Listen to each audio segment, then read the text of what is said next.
episode 4, Breaking Brainiac, and it's your boy Icon with another DC animated television review for you, going over some Harley Quinn. And before we get started, as always, hit that notification bell, like it or subscribe. Check me out on YouTube, check me out on TikTok, Instagram, X, all that good stuff. Definitely on Clubhouse for the audio version.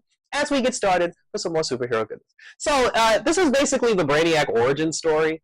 And in this particular, I honestly don't know if this was needed, but I will say the dynamic between him and his family was hilarious to me. So it starts off with Brainiac being on his own planet. He has a wife, he has a child. His kid doesn't respect him. He can't, I guess, technically please his wife in the literal sense of the word. But his job is to, I guess, go into outer space.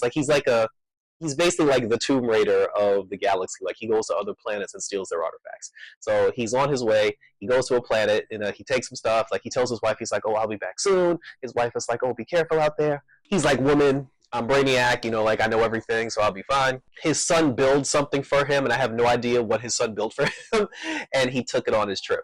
There was apparently there was a monkey that exists on his planet. The monkey was his pet, and both the pet monkey, along with his son's gift, and Brainiac, they get on his ship, and then they go to outer space. So he goes to outer space, he steals a gun from some random planet, and when he returns to his planet is completely destroyed. His city is destroyed, his people are gone, his wife is dead, his son is dead. And now he's basically, emotionally, I guess as emotional as a robot can get, he's emotionally distraught. So instead of him trying to, rebuild salvation or trying to find out what happened to his planet and who killed his family, he ends up just going on an odyssey throughout space because he was just like, "Oh, I couldn't save my planet." He said, "My planet was 99%, was 99% of the way, I guess, close to perfection." And he said that but that 1% did me in, and I couldn't stop that 1% from destroying my planet. And he never actually explained what that 1% was. But so he was just like, "So what I'm going to do is I'm going to go throughout the galaxy, and I'm going to try to improve planets that are nearing perfection as well." So he goes to different planets. He steals their data. He rebuilds their civilization with his technology, and then he steals a chunk of the planet, and then he dips. One of those planets he bumped into was Krypton. So we found out how Krypton, and the Brainiac connection came to be. So that was pretty interesting. He stole a city from Krypton before. He rebuilt Krypton. He used his Brainiac technology to rebuild Krypton. He took a small chunk of a city, which I thought was Argo, and he put it in his Brainiac collection, and then he dipped. And then, of course, Krypton exploded, and we all know the rest of that. As he's traveling through the galaxy, this has been happening for years and years upon years. So now he has pieces of different planets scattered all over his spaceship. He's still talking to the monkey, which I thought was weird, and then he comes across Earth. He was watching. Because he was alone for so long, and because his wife wasn't there, he was basically watching I guess the machine version, the technology version of adult films, where two technology minds basically come together, and he was just like, "Yeah, download that CPU, baby," which I thought was funny. And eventually he finds Earth. When he finds Earth, now, whenever he scans a planet, it's like, "Oh, this planet is 86% close to perfection, 95% close to perfection," and then he helps that planet get over the hump. When he got to Earth, Earth was at 2%. Earth was the worst out of any planet he's ever been to as far as the planet nearing perfection. He was just like, "This is the worst planet of all time." But when he scanned it, he saw that Metropolis was actually 20% better than the rest of the planet. So he said, "This one city is actually the closest to perfection that I can get."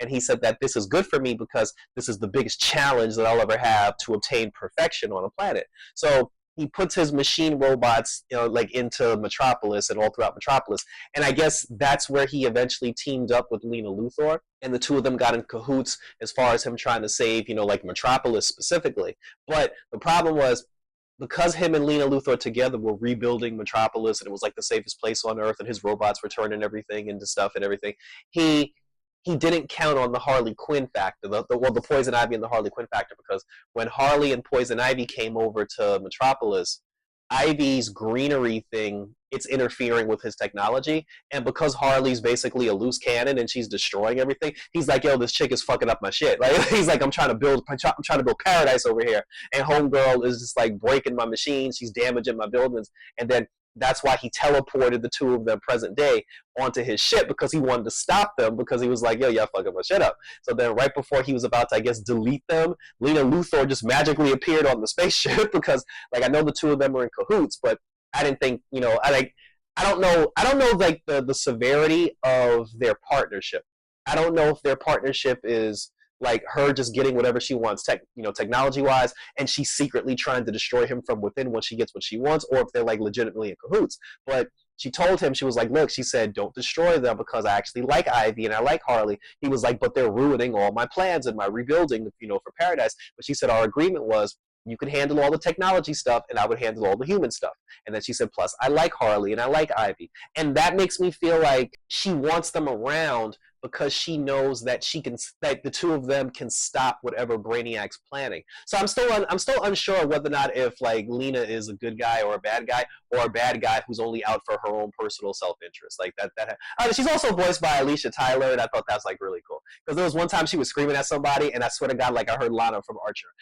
So that was so that was basically that.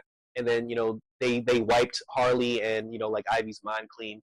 There was a moment where Harley and Brainiac got into an argument, and during their argument, Harley said something to him that reminded him of his wife, his deceased wife.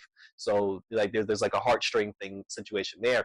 But Harley's having deja vu based on their interaction together, because after he wiped their minds and he put them back on Metropolis, like Lena went to go talk to them. She was like, "Are you guys okay?" And they were like, "Yeah." They were just sitting at the kitchen table, like having dinner. And then while Harley was sitting at the kitchen table, she was having like deja vu because she was making an image of Brainiac's face like in her food. And then she said she has a strange like taste for Coco because the monkey's name was Coco. The monkey's dead, by the way, because Brainiac's basically going crazy at this point because he's been in outer space alone for so long. The monkey done died, and he just can't see, like he has tunnel vision now, like he just can't see past the trees, and he's just like going crazy. So I don't know what his plan is, but this is all very interesting. I still don't know why Superman hasn't found him in outer space, but that was how this particular episode ended, with Harley having like deja vu, Brainiac flashbacks, and like I said, I don't know what Lena's doing. I have no idea where the season's going, but we're going to continue to roll for it, and thank you for tuning in.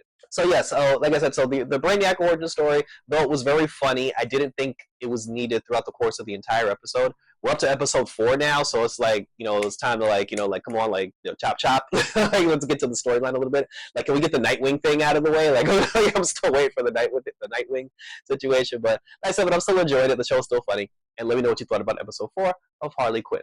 Soon, you'll be able to check out my other reviews because we will be reviewing Cobra Kai. Cobra Kai, I believe, starts this Thursday, and then Daredevil Born Again, it starts in March. We're going to review Daredevil Born Again. We're also going to review that Cobra Kai, and anything else that pops up, I'm going to do my review for Captain America, A Brave New World, and we'll continue to roll on for some more superhero goodness and everything else in between. So check me out on all over social media. Check me out on X. Check me out on Instagram. Check me out on TikTok. Check me out all over YouTube, where you can leave your questions, comments, and concerns, and on Clubhouse for the audio version, and we'll keep rolling on till ain't no more left to roll. So until next time, guys, for some more Harley Quinn action, take care. And look out for Brainiac, who's here to steal your planet's information. And we're out this way.